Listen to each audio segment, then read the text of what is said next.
अच्छा, ये basic functions discuss करने के बाद हम एक स्टेप फर्दर चलते हैं और देखते हैं कि और क्या फैसिलिटी प्रोवाइड करता है एक्सेल आपको।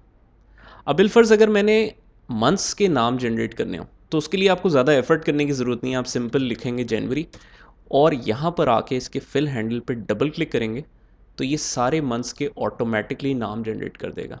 सेम इसी तरह अगर मैं इसकी शॉर्ट फॉर्म ट्राई करता हूँ, मतलब कि जनवरी फॉर JAN, तो आप डबल क्लिक करेंगे उसको तो उसकी भी ये सीरीज़ जनरेट कर देगा। मंडे अगर मैं लिखता हूँ, डेज़ भी इसी तरीके से जनरेट हो सकते हैं। और अगर मैं उसकी शॉर्ट फॉर्म लिखता हूँ और उसको डबल क्लिक करता हूँ तो वो भी जनरेट हो जाएगा। लेकिन मैंने आपको बताया था कि एक्सेल का बेसिक फंक्शन है that it understands a pattern. मतलब कि अगर मैं 5 और 10 लिखता हूँ तो मुझे ये बताना पड़ेगा कि 5 के बाद 10 है, उसको लेके ये चलेगा आगे तो सीरीज जनरेट करेगा। ठीक है। लेकिन अगर हम बात करते हैं मंथ्स की, तो इसमें तो ये सारे वर्ड्स हैं या लेटर्स हैं, अल्फ़ाबेट्स हैं। तो उसको कैसे पता कि जनवरी के बाद फरवरी आएगा? इसका मतलब है कि कोई प्री जनरेटेड ऐसी लिस्ट होगी, ऐसा डेटा एक्सेल में ऑलरेडी फीड होगा जो कि खुद ही आइडेंटिफाई कर सकता है कि जनवरी के बाद फरवरी, मार्च, अप्रैल कैसे आता है। ठीक है, तो ये एक प्री डिफाइंड लिस्ट होगी। लेकिन एक्सेल का सबसे अच्छा फंक्शन ही ये है कि आप इसके तमाम डेटा को कस्टमाइज़ कर सकते हैं। जिस तरह से बाय डिफ़ॉल्ट फीड हुआ है उसी तरीके से आप मज़ीद भी फीड कर सकते हैं। मतलब कि अगर ये 4 लिस्ट ऐसे आ सकती हैं तो हो सकता है मेरे कुछ एम्प्लॉयज़ हैं जो 500 एम्प्लॉयज़ हैं और पहले एम्प्लॉय का नाम है अली। अली के बाद मैं डबल क्लिक करके सिर्फ ड्रैग करूं तो ये सारी सीरीज जनरेट कर दें, बिलाल या जितने भी एम्प्लॉयज़ आएंगे उसके बाद।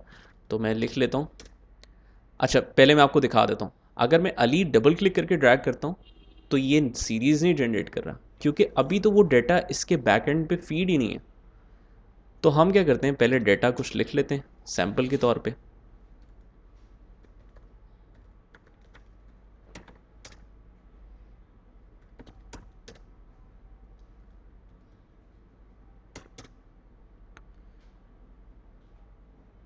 ठीक है, ये मैंने कुछ डाटा लिख लिया। अब मुझे इस डेटा को फर्स्ट टाइम वहीं पर जाके फीड करना पड़ेगा जहाँ पर ये सारा डेटा फीड हुआ हो। उसके लिए आप जाएंगे फाइल में, फाइल में जाके आप जाएंगे बिल्कुल लास्ट में ऑप्शंस में। अच्छा, ये मैं आपको पहले ही बताता चलूँ कि ये मैं एक्सेल 2013 यूज़ कर रहा हूँ, तो ये जो फंक्शंस हैं ये वेरी कर सकते हैं अगर आप 2007 या 2010 यूज़ कर रहे हो। जिस तरह अगर आप 2007 यूज़ कर रहे हो तो आप जैसे ही खोलेंगे ना तो आपको मेन्यू ये इस तरह फुल पेज पे नहीं नज़र आएगा, बल्कि एक मेन्यू में नीचे ऑप्शन होगी एक्सेल ऑप्शंस की। एक्सेल ऑप्शंस पे आप प्रेस करेंगे और पॉपुलर का टैब में ही पहला टैब होता है, उसमें एडिट कस्टम लिस्ट की ऑप्शन होती है। 2013 में थोड़ा सा केस डिफरेंट है, तो मैं आपको शुरू से बताता हूँ। फाइल में जाके हम ऑप्शंस में जाएंगे और फिर आप जाएंगे एडवांस में। तमाम जो एक्सेल के फंक्शंस की कस्टमाइजेशंस है ना, आपने कुछ फंक्शंस ओपन करने हैं, कुछ बंद करने हैं, तो ये सारे यहाँ पर होते हैं। और ये जनरल फार्मूलाज देखें, काफ़ी सारे टैब्स हैं, लेकिन सबसे ज़्यादा फंक्शंस मौजूद हैं एडवांस में।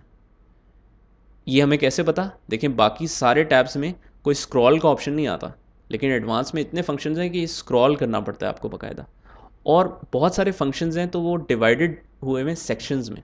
अब देखें, इसकी हेडिंग का नाम है एडिटिंग ऑप्शंस और कुछ एडिटिंग ऑप्शंस हैं नीचे। फिर कट कॉपी एंड पेस्ट के हैं, उसके कुछ ऑप्शंस हैं।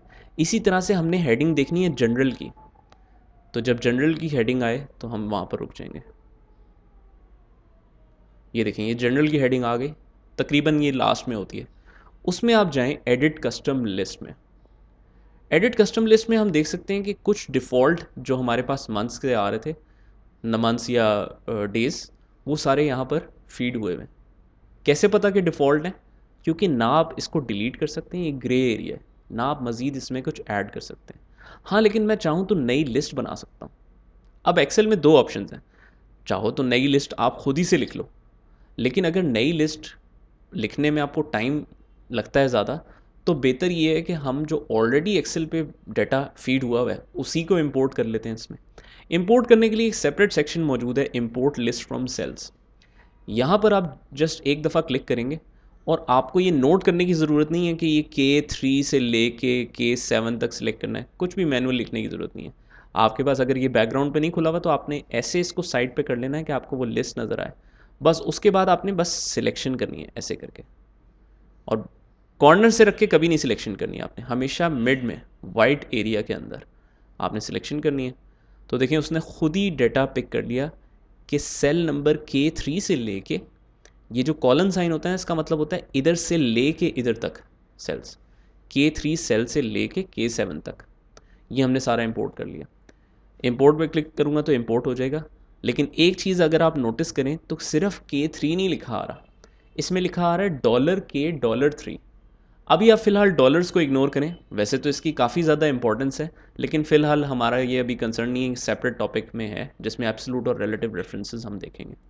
फ़िलहाल आप यही समझेंगे K3 से लेके K7 तक लिखा हुआ है। इंपोर्ट पे क्लिक करूँगा तो ये सारा डेटा आपके पास लेफ़्ट पे आ गया। उसके बाद मैं डायरेक्टली ओके प्रेस कर देता हूँ।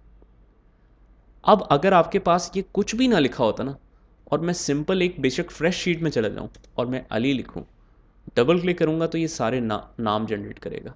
जैसी लिस्ट ख़त्म हो जाएगी उसी नामों को रिपीट करने लगेगा।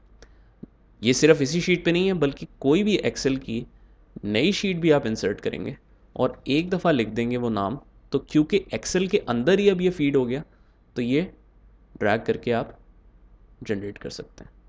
तो ये ऑप्शन है एडिट कस्टम लिस्ट की, जिसके थ्रू आप मल्टीपल नेम्स जनरेट कर सकते हैं।